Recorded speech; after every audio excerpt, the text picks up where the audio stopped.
Identity with Tayameaca.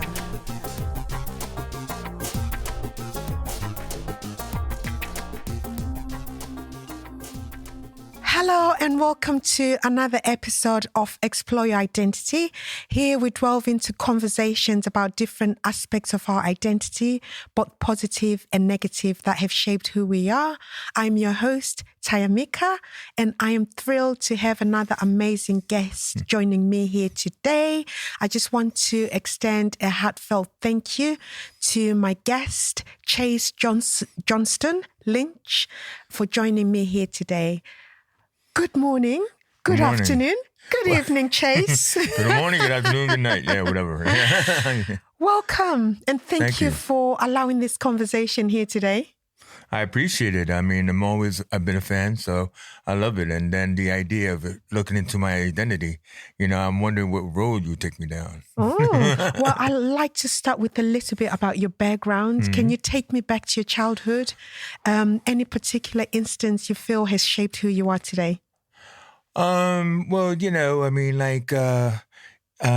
I always thought it was interesting because, now we're more courageous to speak about our mental health and neurodiversity and stuff like that. And so, in being honest, it's what led to my creativity and identity. So, I could go, back to my childhood where, I was just kind of like that lonely kid watching TV, sitting in my underwear, eating a bowl of cereal, you know what I mean? But, and not very, very communicative, and only understanding now that it's like I had a form of self-mutism. I was in my own little world, but that was interesting. Well, maybe not at the time, but as I look back at it, it was interesting how it led to my imagination and creativity, because it helped form me into becoming first a writer and then a filmmaker.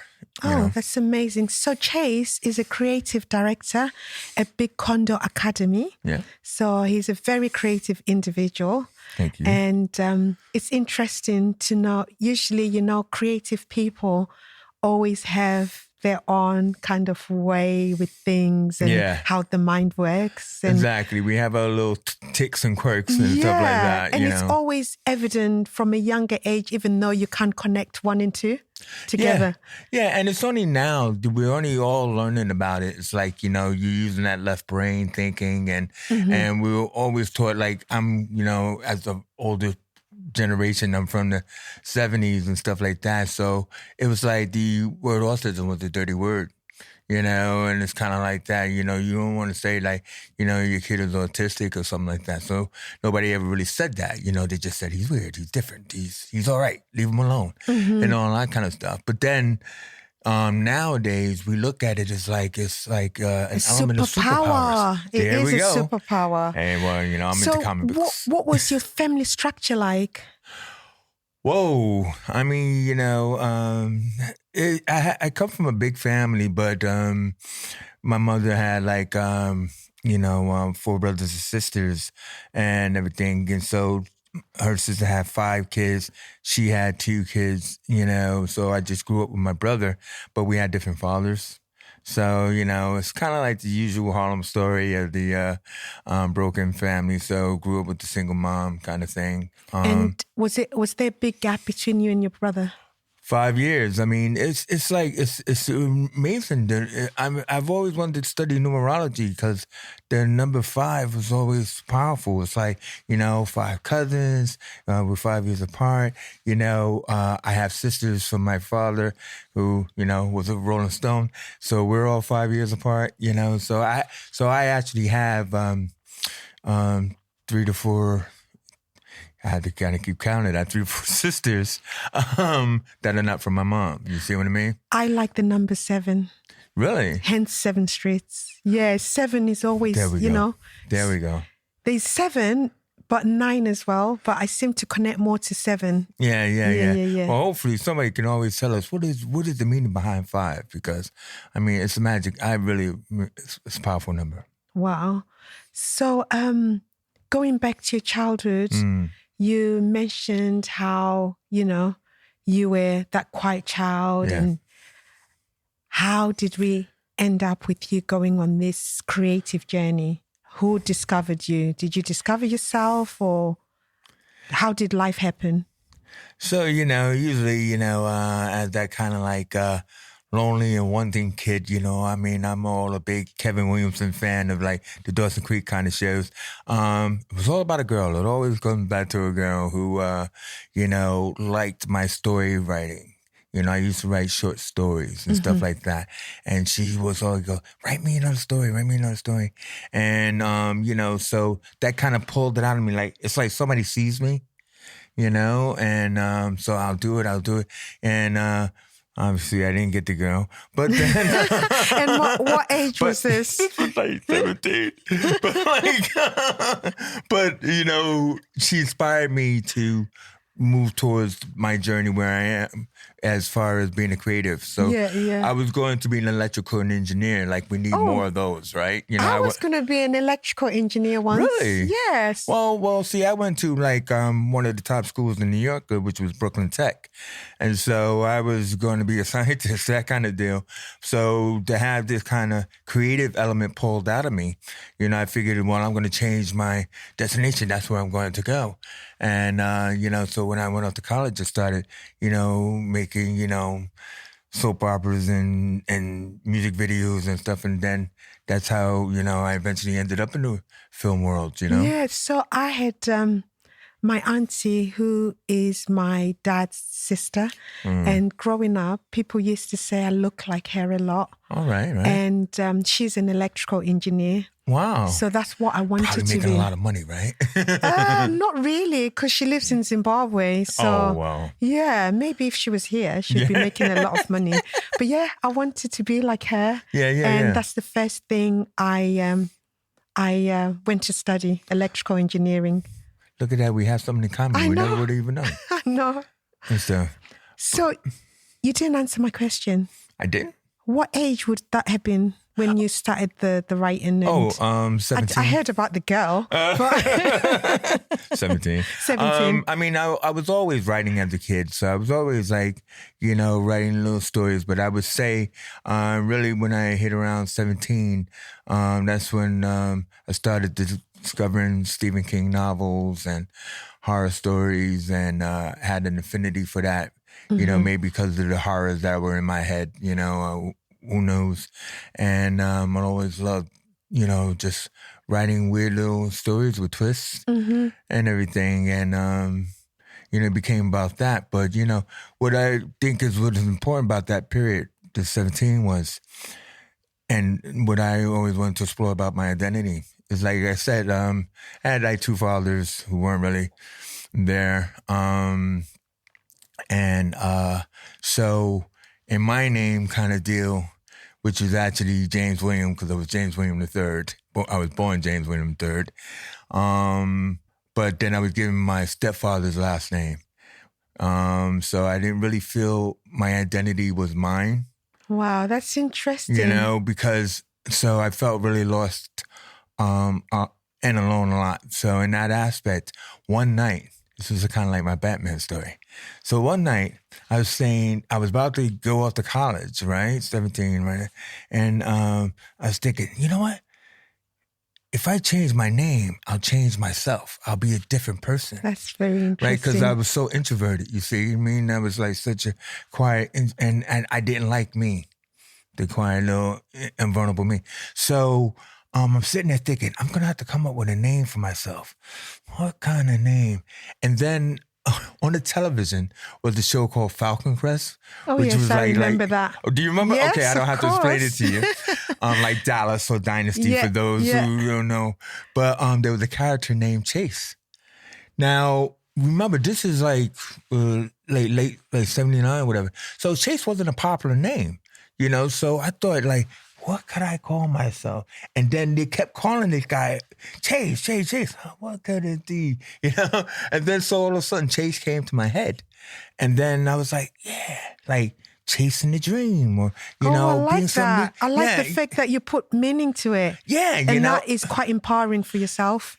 Exactly. So then I figured, well, when I got to college, I'm going to be Chase. I'm not going to be Jimmy. Right? Because I hated the Jimmy name. James, Jimmy, everybody calls you Jimmy, right?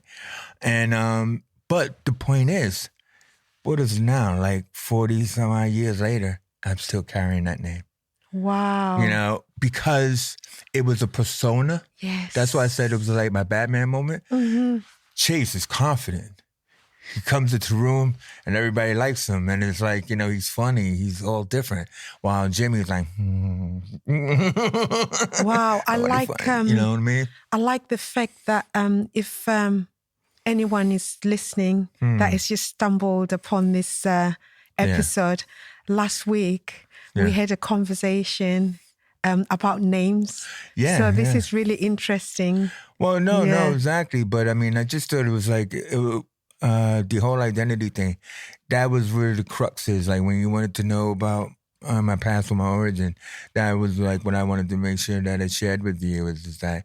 Because I think people often, the power of a name is indeed powerful. It's like, that's why they do have naming ceremonies and everything else like that. I remember having a conversation with you about when I was telling you that I wanted to do my DNA and, you know, get to know a bit about my my ancestry. Right. I remember you said you've had yours done. Oh, well, yeah. Well, like what it is that what's interesting again about identity is like when you look, most people, like especially being here in Liverpool, I've been here in Liverpool like for 22 years. And like most people just see me as that big black American guy. What brought you to Liverpool? Oh, love on the rocks. But love doesn't last. Anyway, like the thing about it is that... Is it an action or feeling? That's a whole other conversation. It's a whole nother story. My point is that, so you look at me, you just see a black person or a black man or African American or whatever and stuff like that. But actually, my family's main history is Native American. So like as I said, I have like in a way like you know I have two maternal grandmothers, right, from my father's side and my mother's side. They are both Native American. Okay. Or indigenous. So like my grandmother on my mother's side is Lakota Sioux, and my grandmother on my father's side is Blackfoot.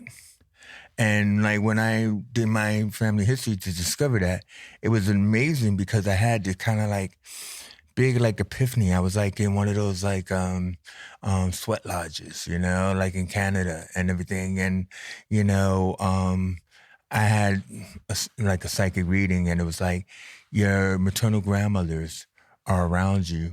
Not only are they around you always, but they're around your son who was just born and stuff like that. And, you know, like babies, they always like play with the air kind of thing. Oh, yes. You know what I'm saying? Talk to the fairies and You've seen it, right? Yeah.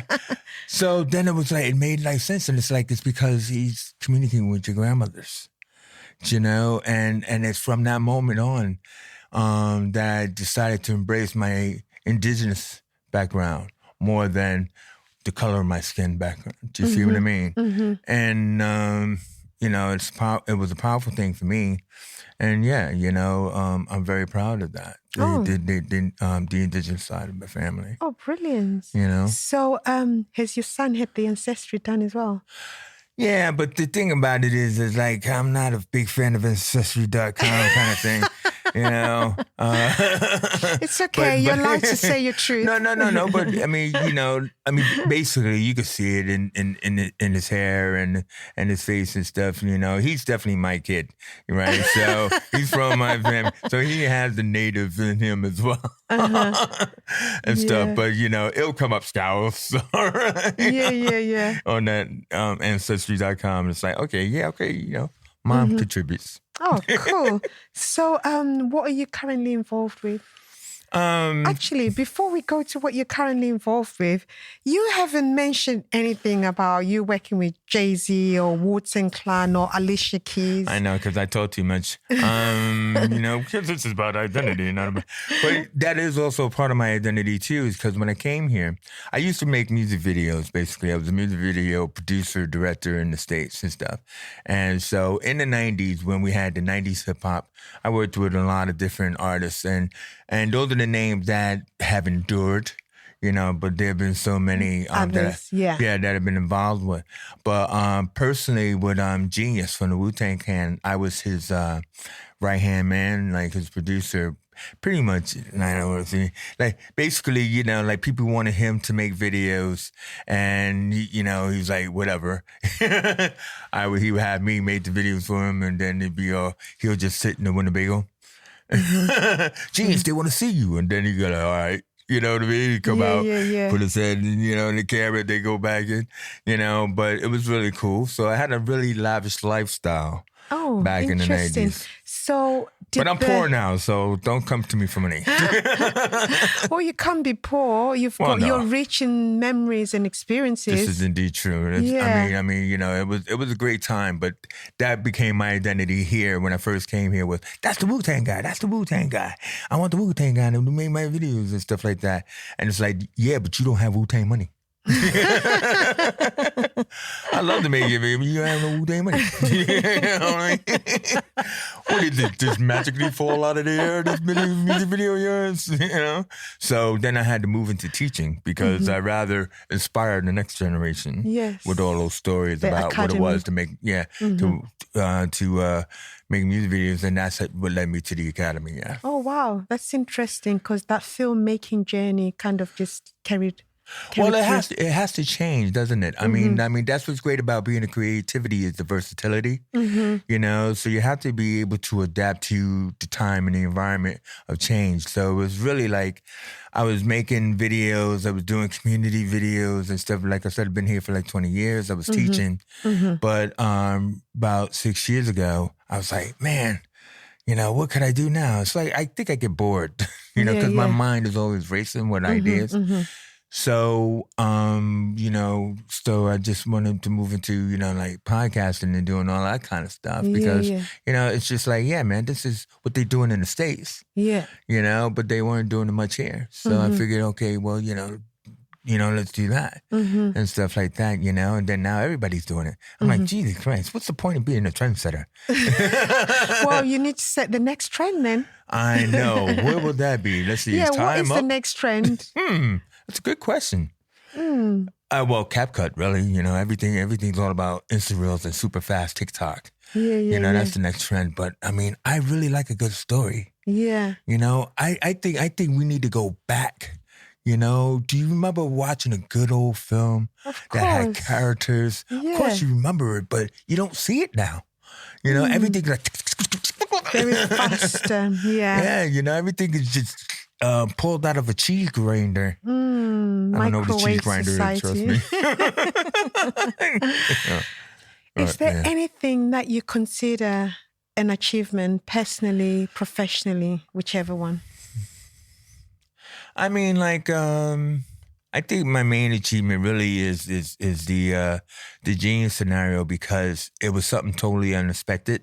I mean, I was just really doing me. As I said, being a writer is a solitary kind of skill. And sometimes feels thankless, like nobody notices, nobody hears. And then, but then people were noticing me without me noticing that they were noticing me. So actually I got headhunted by him. Like he came looking for me. And I'm like, me? Why? What? And everything. But it led to a great period of my life that, but I still had to do it in the shadows, which I'm kind of comfortable. I'm very comfortable in the shadows, you know what I mean? I don't like the spotlight that much, even though people think, yeah, sure, Chase. But I don't, But yeah, that achievement of making those videos. And a personal achievement. Personal achievement, I don't have it. Oh, well, well, basically, I wrote a book about myself. Amazing. And everything. How do you know about your book? Yeah, well, you know what? I was saying, why didn't I bring the book with me? I could have had it on the table and everything. Exactly. You know why? Because basically, can I say this? Yeah. Yeah, of course. Say it. Well, as I said, I was like shy and vulnerable. I was a horny kid. So it's like, basically, I never got the girl though.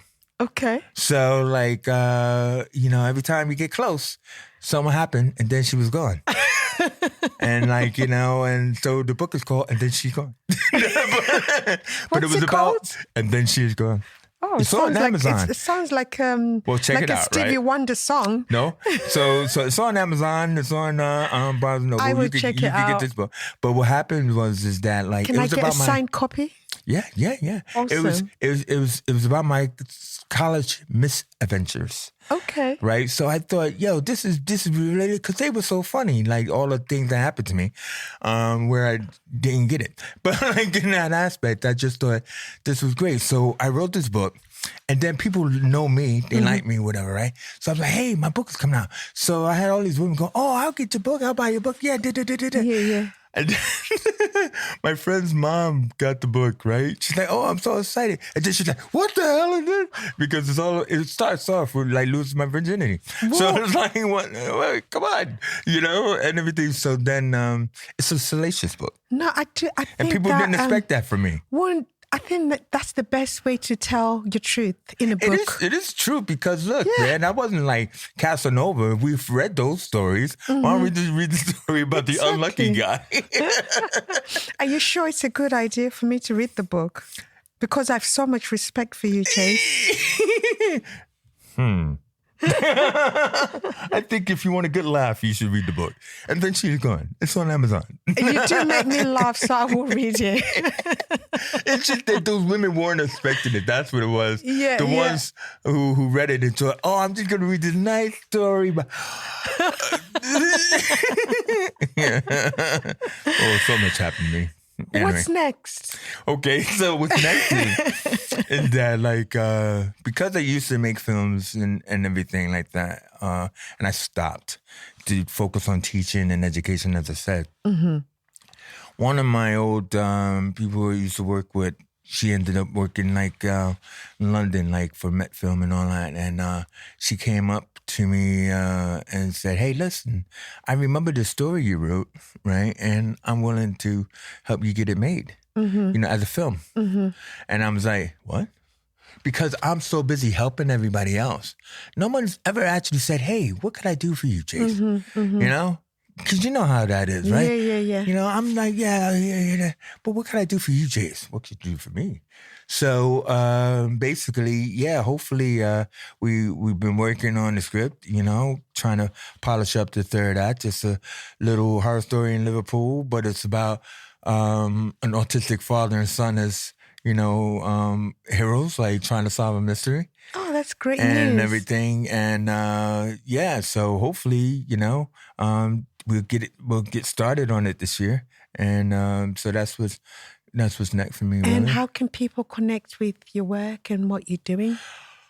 Basically, like I said, Chase Johnston-Lynch in Google, just do it like that. But I'm all over the social medias, Big Condo Academy, we're always like doing stuff like with young people. Really with young good. people as well as adults too. See, we work intergenerationally. You know what I said. What that is, we help adults like who are mature, like to discover their creativity. Yeah. So we run classes. So right now I'm doing a music video course. Oh, nice. At the Blackie, and then where teaching people how to write treatments and pitching. Yeah, no, I really like videos. you work with Gemma, don't you? Oh yeah, And what I love about Gemma is how she's consistently supported the work of local fashion designers. Oh, and she exactly. continues to do it. Oh, I mean, she's skyrocketing right now, and everything, and that's her company, Iconic, actually, But in that fashion is that in that fashion? Wow, how they say that? But yeah, no, we're just out there, just trying to survive in this world and do some good. Amazing, doing good, right? Why not? What a better way to live life? Yeah, exactly. Yeah, just be good, be kind. Yeah, be good, be kind, be different. I like to end with my 5 light-hearted all right, let's go for it because I'm such a fashion maven that you can tell. Okay, here we go. What's an unusual item Actually, I'll say accessory because I usually ask the ladies about their handbag. I didn't see you with a handbag. Yeah. So what's one unusual item that you always have on you? Well, it's my my Illuminati, my medallion. Basically, I probably, should not bathe or shower with it, but but it's very important to me because not only because of what the Illuminati stands for as far as thinking differently or outside the box. I'm a conspiracy theorist, so we're not going to go down that road. But did I hear Illuminati? Yeah. Chase, listen. Don't let them come for us. Can you come back for another session and we can go deeper into that conversation? Yeah, sure. My son is always trying to get me to out myself. But this was given to me by my brother. It was the last present he given to me, and everything. So it's very near and dear, and it's always on me. Oh, wow. Because it makes him always with me. Okay. Yeah. That's a very interesting accessory. Yeah, and I'm curious to hear more about the Illuminati. I'm always like when I'm in the club and people go, "Yeah, man, what's up with the Illuminati?" I don't know what you mean, bro. You're wearing it on your chest. Come on now. I know, but still, man, it's like don't be trying to take it from me, bro. Right. So I guess that is an emotionally attached item as well, or do you have another one? No, I mean, as an emotional attached item, that would be that. Yeah. Okay. For that reason, yeah. Yeah. Is there anything that you hate shopping for? Okay. So as I was saying this, I don't know if people could tell I just recently lost a lot of weight because I have pulmonary edema. Right, which is congenital heart failure. So it causes your body to fill up with fluid and everything. So when I thought I was just eating a lot, it wasn't. It's just like I had this unnecessary water inside.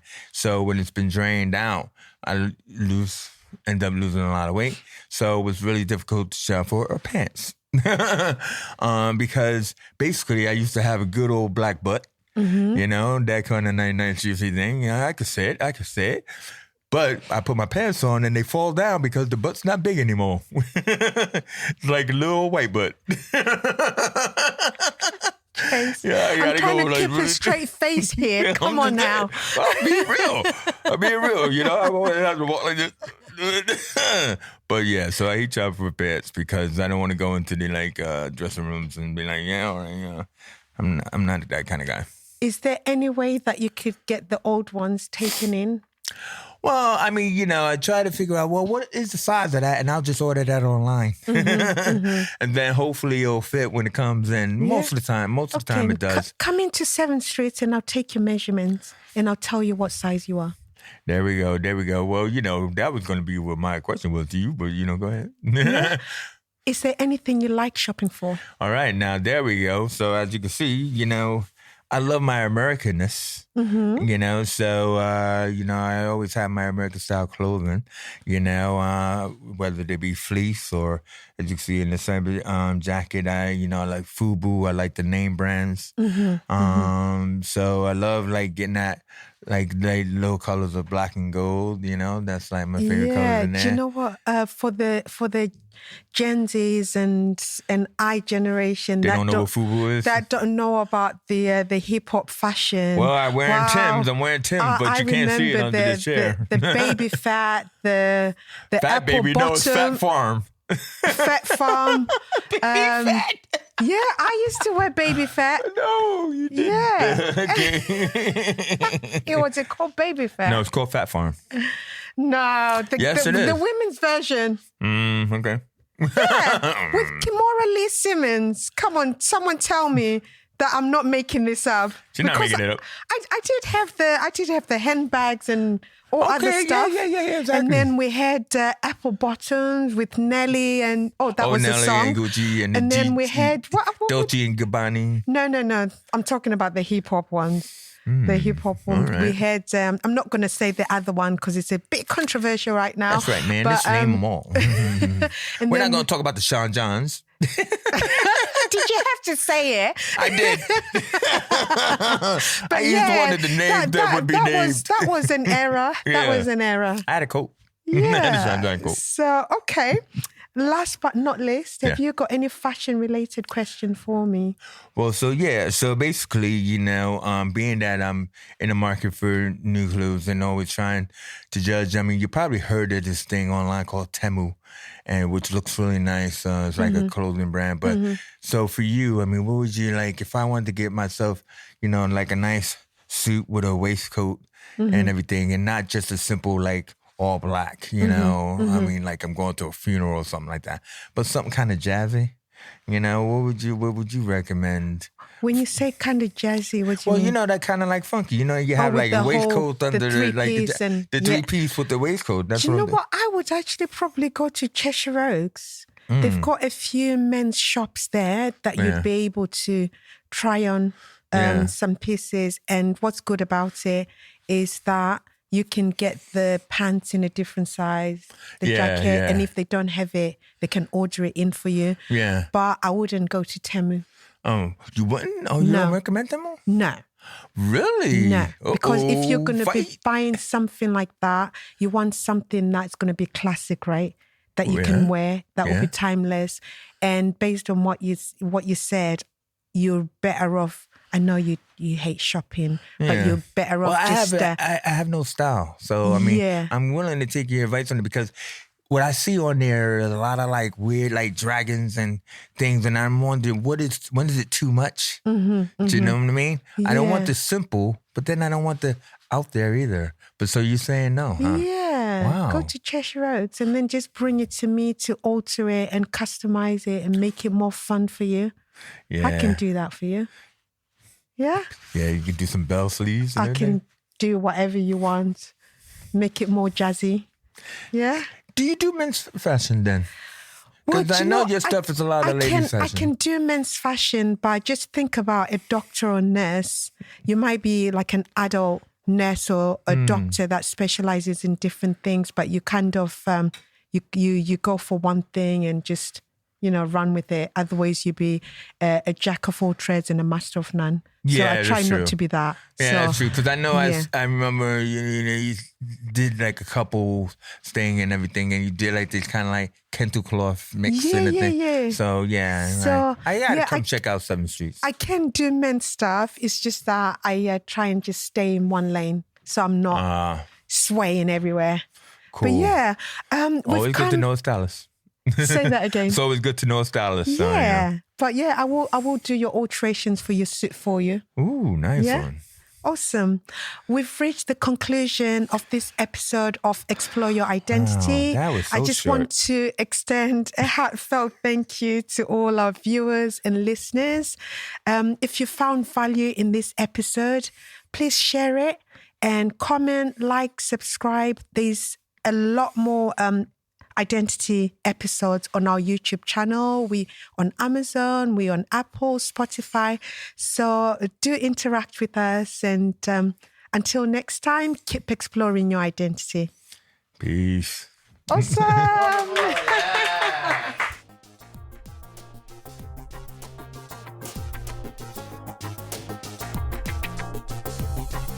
Explore your identity with Tayameaca.